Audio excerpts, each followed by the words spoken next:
मित्रों, अक्सर लोग सोचते हैं कि उनके भाग्य में क्या लिखा है, जो दरिद्रता उनका पीछा ही नहीं छोड़ती। लाख जतन करने के बाद, व्यवसाय करने के बाद, कम से कम खर्चा करने के बाद भी उनके हाथ खाली ही रहते हैं। अगर कुछ बचा भी लो तो कोई ना कोई खर्चा खड़ा हो जाता है, जैसे कोई चीज खराब हो जाएगी या परिवार में किसी की तबीयत खराब हो जाएगी। शास्त्रों के अनुसार भगवान कृष्ण ने दरिद्रता से बचने की कई ऐसी बातों को बताया है, जिससे घर परिवार में सुख समृद्धि का वातावरण बना रहे। साथ ही भगवान कृष्ण ने बताया है कि जीवन में किन गलतियों के कारण व्यक्ति जीवन भर गरीबी के दिन देखता है। इससे पहले आपसे अनुरोध है कि वीडियो को पूरा देखें और उसके साथ ही कमेंट, लाइक, सब्सक्राइब और शेयर अवश्य करें। तो आइए आप भी जानें कि व्यक्ति की गरीबी के क्या कारण हैं। भगवान श्री कृष्ण कहते हैं कि जिन घरों में सुबह शाम गाय के घी का दीपक जलाया जाता है, उन घरों में देवी देवता अपनी कृपा हमेशा बनाए रखते हैं। उन घरों में कभी भी गरीबी का वास नहीं होता। जब कभी भी आपके घर में मेहमान आए तो सबसे पहले उन्हें पानी पिलाना चाहिए। ऐसा करने से अशुभ ग्रह टल जाते हैं। भगवान कृष्ण की कृपा संसार में कौन व्यक्ति नहीं पाना चाहता। घर में शहद रखने का स्थान हमेशा साफ सुथरा होना चाहिए।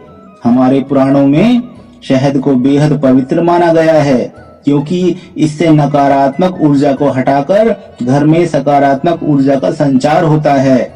इसलिए माना जाता है कि ऐसा करने से उस घर में बरकत बनी रहती है। माता सरस्वती या उसकी बीना को घर में होने से आपके सभी काम बहुत जल्दी पूरे हो जाते हैं। आपके गरीब होने का कारण आपके अंदर छुपी हुई आदतें हैं, जिनके कारण आपके पास पैसा कभी नहीं टिकता।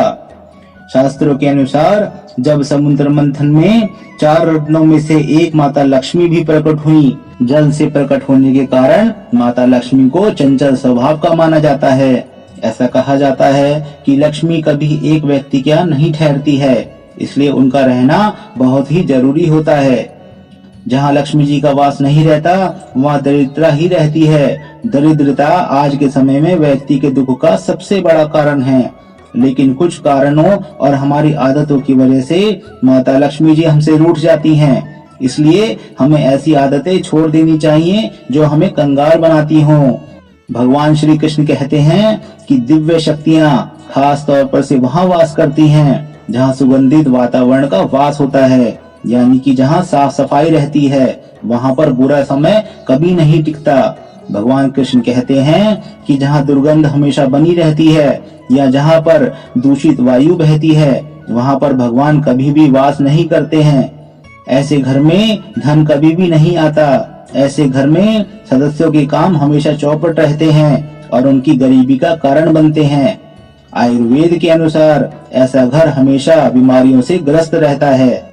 इसके साथ पूजा करते समय मंदिर हमेशा साफ रहना चाहिए। मंदिर में गंदगी नहीं होनी चाहिए और पूजा व ध्यान करने के दौरान जवाई या अंगड़ाई नहीं लेनी चाहिए। इससे भगवान नाराज हो जाते हैं और माता लक्ष्मी भी रूठ जाती हैं। इसके साथ घर में प्रवेश करते समय कई बार लोग अपने घर में सीधे प्रवेश करते हैं और हाथ पैर भी नहीं धोते और बिस्तर पर एकदम लेट जाते हैं, जो कि उस व्यक्ति पर एक साथ कई दोषों का कारण बन जाता है और यह उस व्यक्ति के गरीब होने का सबसे बड़ा कारण होता है। ऐसे घर में कई घातक बीमारियां भी एक साथ प्रवेश करती हैं। एक अन्य नियम, घर के अंदर चप्पल जूते उतारते समय यह ध्यान रखें कि जूते चप्पलों का कहीं ऐसे ही बिखेर कर पड़े रहना उनके भाग्य को खराब कर सकता है।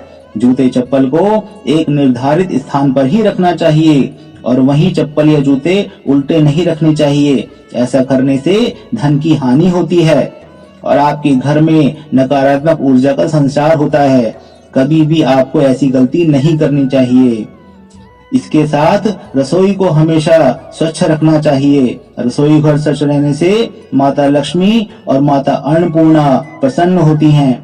हर हफ्ते रसोई घर में मीठे पकवान जरूर बनाने चाहिए। इससे परिवार में मिठास बनी रहती है। प्रतिदिन सुबह व्यक्ति को जल्दी उठना चाहिए। यह आदत आपको अमीर बनाने का सबसे बड़ा कारण बन सकती है। माता लक्ष्मी ऐसे लोगों का साथ कभी नहीं छोड़ती। ऐसे लोग माता लक्ष्मी को सबसे अधिक प्रिय होते हैं। इसके साथ ही भगवान श्री कृष्ण कहते हैं कि जहाँ नारी का सम्मान नहीं होता है, बुजुर्गों और गुरु का सम्मान भी नहीं होता है, वहाँ भगवान का कभी भी वास नहीं हो सकता है। ऐसे घर में सदा दरिद्रता बनी रहती है और माता लक्ष्मी ऐसे लोगों से सदैव रूठ जाती है और इसी कारण से ऐसे लोग हमेशा गरीब बने रहते हैं। तो मित्रों, आपको नियमित इन नियमों और उपायों का पालन करना है। भगवान श्री कृष्ण की कृपा अवश्य ही आप पर बरसने लगेगी। माता लक्ष्मी की आप पर कृपा बनी रहेगी। हर हर महादेव। जय माता की, जय श्री कृष्ण, जय श्री राम, जय लक्ष्मी माता की।